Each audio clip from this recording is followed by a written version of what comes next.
Okay, this is a video for additional maths on indices. As you can see, the first three parts of the question can also be found on a GCSE paper.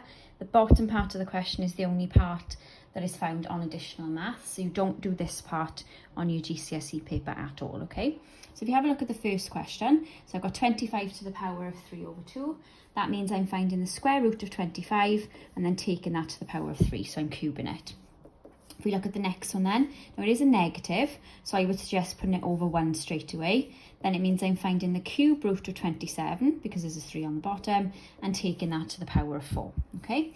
Next line then, so square root of 25 is 5, 5 cubed is 125, multiplied by the cube root of 27, which is 3, and then 3 to the power of 4, which is 81, okay? Now you are allowed a calculator, so if you chuck that into your calculator, you've got 125 times by 1 divided by 81, and then that should give us 125 over 81. So you can leave it as a fraction, that is perfectly acceptable, okay? Next part then, I would be thinking about working out the inside of that bracket first. So that means the 4th root of 16, that's the first thing I would be doing. And then taking that to the minus 4, so we'll deal with the minus at the end, okay? So we're thinking about the 4th root of 16, which does give me 2, and then 2 to the minus 4. So I've got to put that over 1 first of all, and then that becomes a positive 4. That does give me 16. 2 times 2 times 2 times 2, okay? Next one then, right down at the bottom, so it's this one. So I'm going to work out the top line first, then I'm going to deal with the bottom bit. So 5 times 4 is going to give me 20. Then I've got y. Now 3 over 2 plus minus 3/4. So 3 over 2 is 1.5. Take away 0.75, which is 3/4.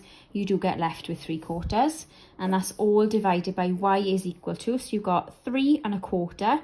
You multiply those two things together. That also gives you 3/4 on the bottom. Now, if we're going to simplify that, when you're dividing, we should remember that we're subtracting or taking away our indices, our powers. So that does leave us with 20 and y to the power of 0, okay? 3/4 take away 3/4.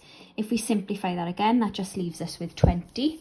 Now, the reason for that is anything to the power 0, so that's that bit, does actually go to 1. So you would have 20 times by 1, which is still 20. Now the bottom part is the only bit that should be new to you. You won't have done this on GCSE at all. Now we have to factorise the top and factorise the bottom. So look at the fraction or letters that they've got in common. Now if we look at the top section, the 2 and the 5, so I can't do anything with those. They're both prime numbers.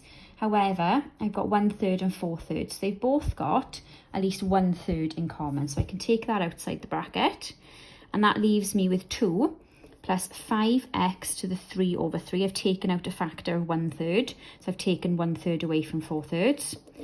Now on the bottom, I'm going to do exactly the same. Take out the same thing, so I've got x to the 1/3, that's what I've taken out.